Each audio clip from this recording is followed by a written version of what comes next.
नमस्कार। ज्योतिष शास्त्र में श्रद्धा और विश्वास रखने वाले सभी जातकों का पारलौकिक जगत चैनल में बहुत बहुत स्वागत है। 14 अप्रैल 2022 प्रातः 6:28 पर ग्रहों के राजाधिराज भगवान भुवन भास्कर सूर्यदेव राशि परिवर्तन करेंगे और वर्तमान मीन राशि को छोड़कर मंगल की मूल त्रिकोण राशि मेष राशि में गोचर करेंगे। मेष राशि में सूर्यदेव उच्च के होते हैं और अपनी उच्च की राशि में 14 अप्रैल से 15 मई 2022 प्रातः तक गोचर करेंगे।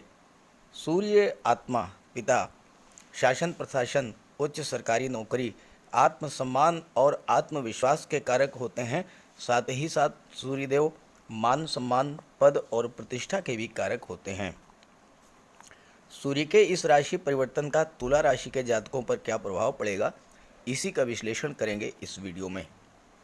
सूर्य का ये गोचर निस्संदेह विशेष प्रभाव लेकर आ रहा है, क्योंकि सूर्य ग्रहों के राजा हैं और अपनी उच्च की राशि मेष राशि में गोचर करने जा रहे हैं। और सूर्य जब बली होते हैं तो जातक के आत्मविश्वास में वृद्धि होती है और ऐसा जातक जीवन के हर क्षेत्र में उच्च स्तर की सफलता प्राप्त करता है। हालांकि 12 अप्रैल को राहु भी मेष राशि में गोचर कर चुके हैं और बुध भी 8 अप्रैल से मेष राशि में ही गोचर कर रहे हैं। ऐसे में राहु, बुध और उच्च के सूर्य का आपके जीवन पर क्या प्रभाव पड़ेगा, पहले ये समझना जरूरी है। उसके बाद राशि परिवर्तन के प्रभाव पर बात करेंगे, क्योंकि सूर्य का गोचर अलग अलग राशि में अलग अलग भाव में होगा और हर राशि पर उसका अलग अलग प्रभाव पड़ेगा। इसलिए पहले ये समझते हैं कि सूर्य, राहु और बुध के इस योग का क्या प्रभाव पड़ेगा आपके जीवन पर और चराचर जगत पर। चलिए वीडियो शुरू करते हैं। ज्योतिष शास्त्र में सूर्य को ग्रहों का राजा माना गया है और सूर्य ही पृथ्वी पर जीवन के कारक हैं। सूर्य जीवन के कारक हैं, पिता के कारक हैं, मान सम्मान, पद प्रतिष्ठा और आत्मविश्वास के कारक हैं। शासन प्रशासन और उच्च सरकारी नौकरी के कारक सूर्य ही हैं। और सूर्य जिस जातक की कुंडली में बलवान या उच्च के होते हैं, वह व्यक्ति जीवन के हर क्षेत्र में सफलता अर्जित करता है और वैभवशाली जीवन व्यतीत करता है। यही सूर्य 14 अप्रैल से मेष राशि में उच्च के होने जा रहे हैं। उच्च के क्यों, ये भी समझें। मेष राशि मंगल की राशि है, जो कि पराक्रम, साहस, शौर्य और ऊर्जा के कारक होते हैं। सूर्य जब मेष राशि में गोचर करते हैं तो सूर्य के पराक्रम, शौर्य और ऊर्जा में बहुत अधिक वृद्धि हो जाती है। और जब राजा बली हो, राजा के गुणों में जब वृद्धि हो, तो वही स्थिति उच्च की होती है। इसके विपरीत जब राजा भोग विलास और विलासिता में लिप्त हो जाए तो राजा और राज्य दोनों ही कमज़ोर हो जाते हैं। और यही कारण है कि सूर्य जब शुक्र की राशि तुला राशि में होते हैं तो नीच के होते हैं, क्योंकि शुक्र भोग विलास के कारक हैं। सूर्य प्रत्येक वर्ष अप्रैल माह या चैत्र माह में अपनी उच्च की राशि मेष राशि में प्रवेश करते हैं।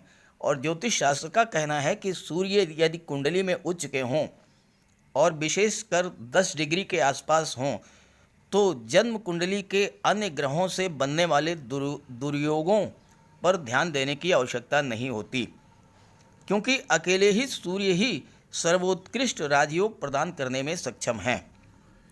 ज्योतिष शास्त्र का कहना है कि कुंडली में 8 के 8 ग्रह दूषित हों, लेकिन सूर्य यदि उच्च के और बलवान हो और अंश बल से 10 डिग्री के आसपास हो, केंद्र या त्रिकोण के भाव में गोचर करें, तो 8 के 8 ग्रहों के दोषों को दूर कर देते हैं। और बिल्कुल यही स्थिति 14 अप्रैल के बाद बनने वाली है। सूर्य का गोचर इस दृष्टि से भी विशेष विचारणीय है, क्योंकि मेष राशि में राहु का भी गोचर 12 अप्रैल को हो चुका है। तो प्रश्न ये है कि राहु आपको कष्ट देंगे या विशेष लाभ देंगे। जब सूर्य मेष राशि में गोचर करेंगे तो उस समय सूर्य और राहु का अंतर लगभग 27 डिग्री का होगा और ऐसी स्थिति में राहु शुरू में बिल्कुल निष्प्रभावी रहेंगे, लेकिन धीरे धीरे सूर्य और राहु का अंतर कम होता जाएगा और 30 अप्रैल को सूर्य ग्रहण लगेगा। हालांकि ये आंशिक सूर्य ग्रहण ही होगा, लेकिन 30 अप्रैल के आसपास के दिनों में विशेष सावधानी रखें और राहु का उपाय जरूर कर लें, क्योंकि राहु आकस्मिकता के कारक हैं और आपके जीवन में अचानक से कोई शुभ या अशुभ घटना घटित करा सकते हैं।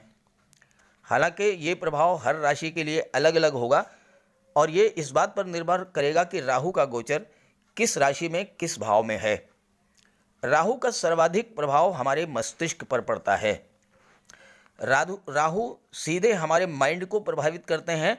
मन में अनजाना सा भय, नेगेटिव थॉट्स, डिप्रेशन, काम में मन ना लगना, कार्यों में रुकावट पैदा करना, बिला वजह की गलत फहमी, शक और संदेह की स्थिति पैदा करना, ये सब राहु का प्रभाव होता है, जिससे न केवल पारिवारिक और दाम्पत्य जीवन प्रभावित होता है वरन कार्यस्थल पर भी समस्याएं खड़ी होती हैं।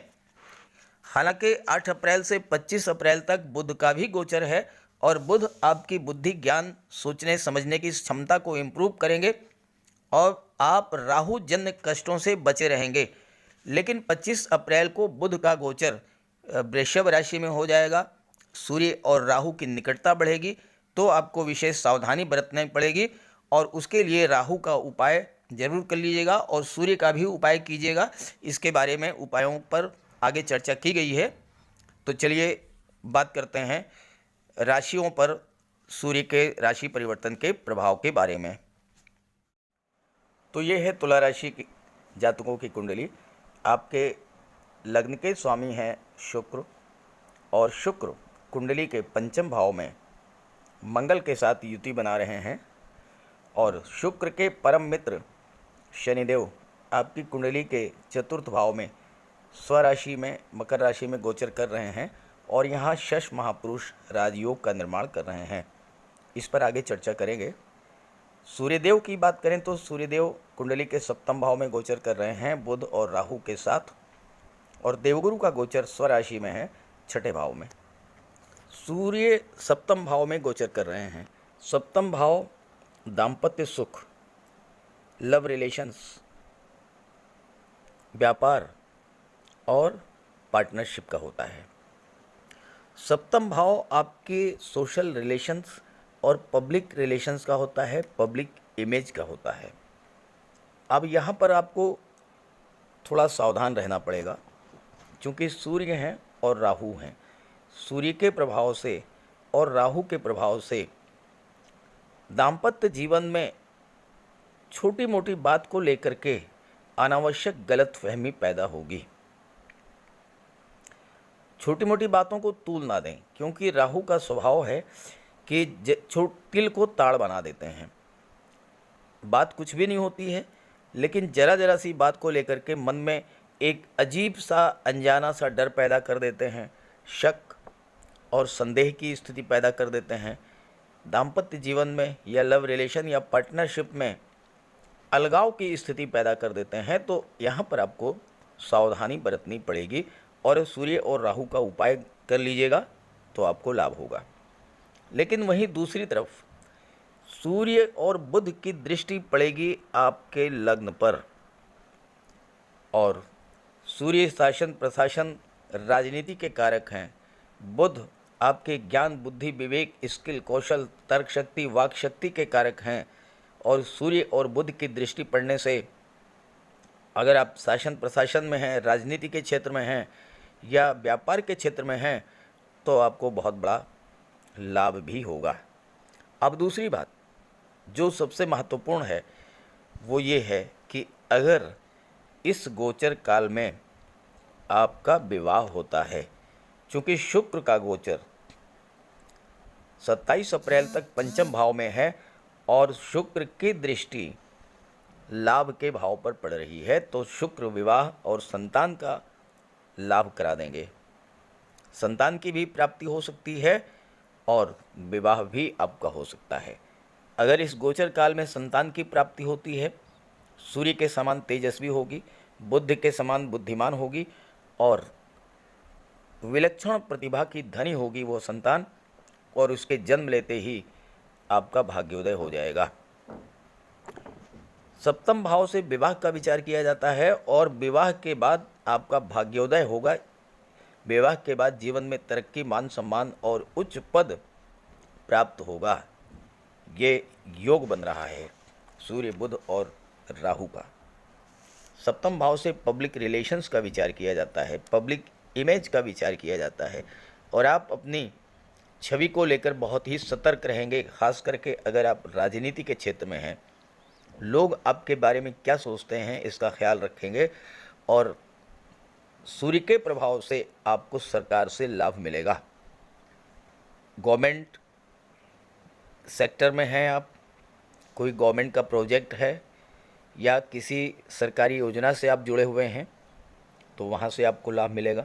व्यापार के क्षेत्र में आपको सफलता मिलेगी, आप लोगों की हेल्प करेंगे और आपके रिलेशंस शासन प्रशासन और राजनीति में जुड़े हुए लोगों से बहुत अच्छे रहेंगे और इससे आपको लाभ मिलेगा और मान सम्मान में वृद्धि होगी।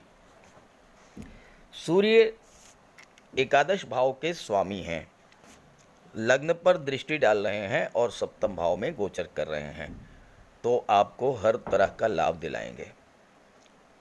और साथ ही साथ मंगल जो कि सूर्य के परम मित्र हैं, सूर्य राजा हैं, मंगल सेनापति हैं और मंगल धन भाव के स्वामी हैं, तो सूर्य आपको लाभ भाव से धन का लाभ कराएंगे और मंगल धन का संचय कराएंगे, खास करके प्रॉपर्टी के रूप में, ज़मीन जायदाद के रूप में, प्लाट या फ्लैट के रूप में। और एक महत्वपूर्ण बात आप समझें, राहु आकस्मिकता के कारक होते हैं और राहु की पंचम दृष्टि जो है वो लाभ के भाव पर पड़ रही है, तो अचानक से आपको बहुत बड़ा लाभ हो जाएगा। सूर्य स्वामी हैं एकादश भाव के, आप प्रतियोगी परीक्षाओं की तैयारी कर रहे हैं, कॉम्पिटिटिव एग्ज़ाम्स में अपियर हो रहे हैं, अचानक से रिज़ल्ट आएगा और आपकी सफलता मिल जाएगी, आपका सिलेक्शन हो जाएगा और आपको गवर्नमेंट जॉब मिल जाएगी। छठा भाव जहाँ से कंपटीशंस का विचार किया जाता है, इसके स्वामी भी गुरु हैं और देवगुरु का गोचर भी है स्वराशि में, तो यहाँ देवगुरु बहुत अच्छा रिज़ल्ट देंगे आपको। कंपटीशन को क्रैक करेंगे आप, सफलता मिलेगी, गवर्नमेंट जॉब मिलेगा, चाहे वो शासन प्रशासन के क्षेत्र में हो और या फिर वो मिलिट्री, आर्मी और पुलिस विभाग में हो, आपको जॉब मिल सकती है, या फिर मेडिकल के क्षेत्र में आपको सफलता मिल सकती है, क्योंकि मंगल, देवगुरु, सूर्य, बुध सभी एक दूसरे से इंटरकनेक्टेड हैं और एक दूसरे को बहुत सपोर्ट करते हैं। आप वैसे भी समझें, सूर्य राजा हैं, मंगल सेनापति हैं, देवगुरु महामंत्री हैं और बुध युवराज हैं, और जब ये चारों ही आपको सपोर्ट कर रहे हैं, इनकी दृष्टियां आपके लग्न पर पड़ रही हैं, मंगल की दृष्टि लाभ के भाव पर पड़ रही है, मंगल लाभ के भाव के स्वामी हैं, देवगुरु की दृष्टि विदेश भाव पर पड़ रही है, देवगुरु की दृष्टि कर्म भाव पर पड़ रही है और देवगुरु की दृष्टि धन के भाव पर पड़ रही है, तो कुंडली के महत्वपूर्ण भावों पर, शुभ भावों पर, जो आपके जीवन में तरक्की लाते हैं, उन्नति लाते हैं, धन दिलाते हैं, उन भावों पर सूर्य, बुध, गुरु और मंगल की दृष्टियां पड़ रही हैं, तो फिर आपको इस गोचर काल में लाभ ही लाभ होना है। सप्तम भाव तुला राशि का होता है। तुला राशि क्या है? संतुलन है, न्याय है, व्यापार है, तो आपके जीवन में आप संतुलन बना करके चलेंगे और विवाह होता है तो अत्यंत खूबसूरत जीवन साथी आपको प्राप्त होगा। ऐसे जातक बहुत अच्छे वकील, पत्रकार, न्यायपालिका के क्षेत्र में या उपदेशक, शिक्षक होते हैं, कोर्ट कचहरी के कार्यों में बहुत आगे रहते हैं, राज्य से आपको धन प्राप्त होगा और आपका पुत्र भी मेधावी होगा और भाग्यशाली होगा।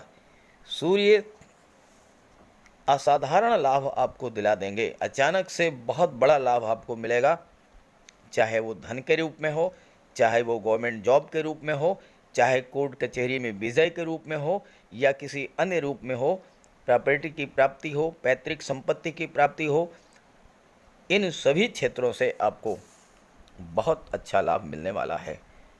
अब बात कर लेते हैं शनिदेव, जो कि शश महापुरुष राजयोग बना रहे हैं और चतुर्थ भाव में बना रहे हैं।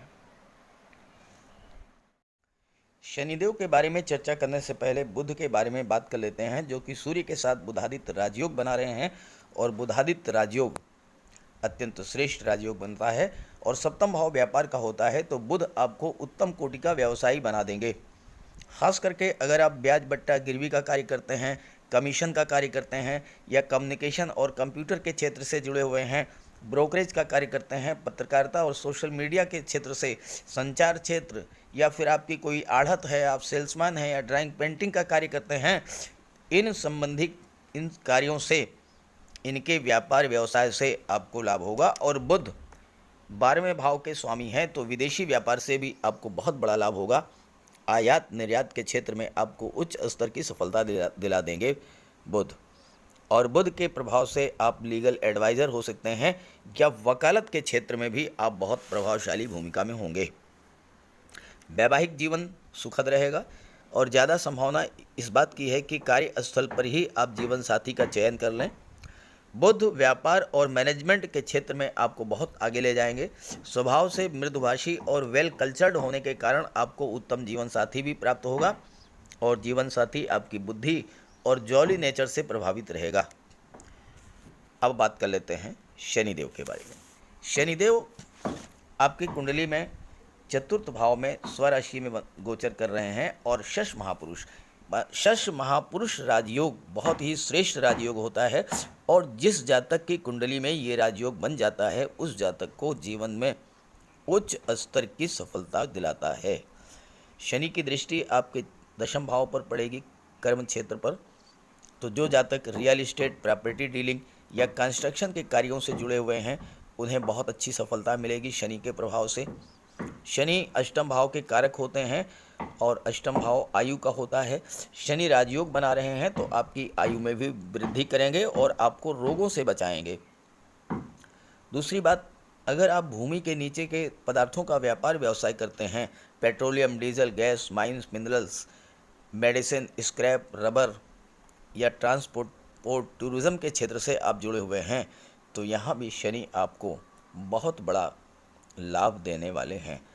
अब बात कर लेते हैं राहु के बारे में, क्योंकि राहु आपकी कुंडली के सप्तम भाव में 1-2 नहीं पूरे 18 माह तक रहने वाले हैं।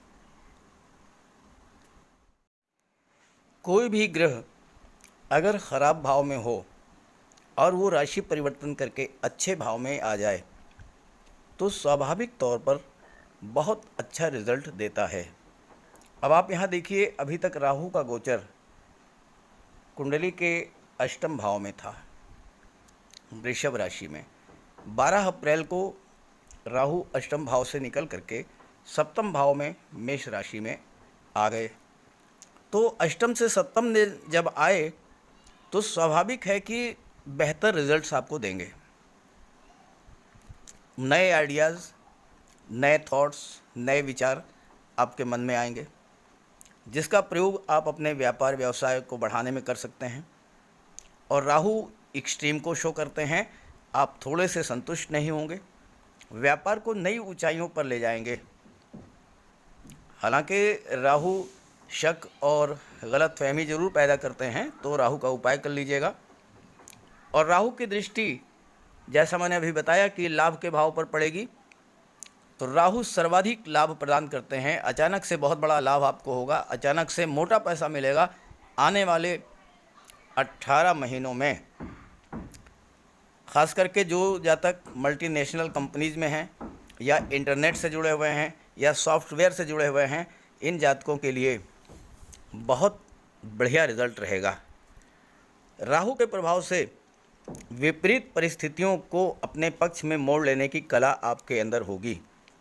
साथ ही साथ आप वैवाहिक जीवन में, लव रिलेशंस में अत्यंत गहराई से एक दूसरे के प्रति समर्पित होंगे, क्योंकि राहु एक्सट्रीम को शो करते हैं। और राहु आपकी इच्छाओं को पूरा करने में हेल्प करेंगे। व्यापार के क्षेत्र में उच्च स्तर की सफलता दिलाएंगे। पार्टनरशिप में हो या अकेले, लाभ मिलेगा, सफलता मिलेगी। कोई नया व्यापार व्यवसाय आप शुरू कर सकते हैं। और राहु अगर आपकी जन्म कुंडली में शुभ हैं तो बहुत जल्द आपका विवाह करा देंगे। अच्छा जीवन साथी प्राप्त होगा। आपस में बहुत अधिक लगाव होगा, वैवाहिक सुख मिलेगा। और ज्योतिष शास्त्र में कहा गया है कि ऐसा जातक जिसकी कुंडली के सप्तम भाव में राहु का गोचर होता है वो बलवान होता है, पराक्रमी होता है, अनेक पुत्रों वाला होता है और उसके पास बहुत सारा धन होता है। हालांकि अशुभ राहु पारिवारिक जीवन में तनाव और कलह करा देते हैं, विवाह को विलंबित करा देते हैं, प्रेम संबंधों में धोखा मिलता है और रिश्तेदारों से भी धोखा मिलता है। तो इसके लिए आप राहु का उपाय ज़रूर कीजिएगा। बात कर लेते हैं उपाय और सावधानियों के बारे में। सूर्य और राहु के दोनों के उपाय। सूर्य अगर आपकी जन्म कुंडली में कमज़ोर हुए तो सूर्य का उपाय जरूर करें, क्योंकि सूर्य कमज़ोर होने पर जीवन में संघर्ष बढ़ा देते हैं, आजीविका के क्षेत्र में बाधाएं आती हैं, मान सम्मान में कमी आती है, दाहिने नेत्र और हड्डियों के रोगों संबंधी समस्या आती है। तो सूर्य का उपाय करें। अगर आप कर सकें तो हर रविवार को सूर्यदेव का व्रत रखें। प्रातःकाल स्नान करके सूर्यदेव को अर्घ्य दें। तांबे के लोटे में जल, अक्षत, लाल पुष्प, रोली, चंदन ये डाल करके सूर्यदेव को अर्घ्य दीजिए। फिर आदित्य हृदय स्तोत्र का पाठ कीजिए, गायत्री मंत्र का जाप कीजिए और अगर व्रत रखते हैं तो नमक का सेवन ना करें। शाम के वक्त फलाहार करें। दूसरा उपाय है कि आप गुड़, जौ, लाल पुष्प, लाल वस्त्र, गेहूँ, मसूर इसका दान करें और अन्न और जल दान करने के बाद ही ग्रहण करें। और तीसरा बहुत आसान उपाय है कि सूर्य पिता के कारक होते हैं, पिता का सम्मान करें, पिता की सेवा करें, पिता के स्वास्थ्य का ध्यान रखें और पिता का आशीर्वाद प्राप्त करें। अगर आप ये सब कर लेते हैं तो सूर्य को बल मिलेगा और सूर्य के सभी लाभ आपको प्राप्त होंगे। जहाँ तक राहु की बात है, राहु के उपाय के लिए आप मोरपंख ले आइए। घर के मेन डोर पर एक मोरपंख लगा दीजिए। Study room, drawing room, bedroom सभी जगह मोरपंख रखिए। तकिए के नीचे एक मोरपंख रखिए, नींद अच्छी आएगी, मन शांत रहेगा। कार्यस्थल पर मोरपंख लगा लें और साथ ही साथ अपने बैग में हमेशा एक सुरमे की डिबिया रखें और हो सके तो चांदी की एक छोटी सी गोली, ये दो चीज़ें आप अपने पास रखें और बैग में मोरपंख का एक छोटा सा टुकड़ा भी रखें। तो राहु आपके पास आने का साहस नहीं करेंगे, क्योंकि मोरपंख जो है राहु को सर्प का स्वरूप माना गया है और मोर सर्प को खा जाता है। तो मोरपंख को देखते ही राहु उसे दूर भागते हैं। दूसरा उपाय, सोमवार और शनिवार को जल में काले तिल डाल करके शिवलिंग पर अर्घ्य दीजिए। गुरुवार को भगवान विष्णु की उपासना कीजिए, इससे देवगुरु को बल मिलेगा और जब देवगुरु को बल मिलेगा तो राहु शांत होंगे। और चौथा उपाय है, नियमित रूप से एक माला ओम नमः शिवाय का जाप करें। ओम नमः शिवाय इसका जाप करें आप एक माला प्रतिदिन। और सबसे जो श्रेष्ठतम उपाय है, अगर आप बजरंग बली की उपासना करते हैं, हनुमान चालीसा का पाठ करते हैं, बजरंग बाण का पाठ करते हैं, बजरंग बली के चरणों का सिंदूर अपने मस्तक पर धारण करते हैं, तो शनि, मंगल और राहु तीनों का उपाय हो जाएगा। तीनों के अशुभ प्रभावों से आपको मुक्ति मिलेगी और तीनों ही ग्रह आपको शुभ प्रभाव देना शुरू कर देंगे। तो ये उपाय ज़रूर कीजिएगा, बहुत आसान उपाय हैं और उपायों को अगर आप करेंगे तो निश्चित रूप से आपको जीवन में बहुत अच्छे रिजल्ट्स मिलेंगे, उच्च स्तर की सफलता मिलेगी, घर में लक्ष्मी का वास होगा, धन धान्य से पूर्ण होगा आपका घर, हर सुख सुविधाएं आपको प्राप्त होंगी और जीवन में मान सम्मान, पद प्रतिष्ठा में भी वृद्धि होगी।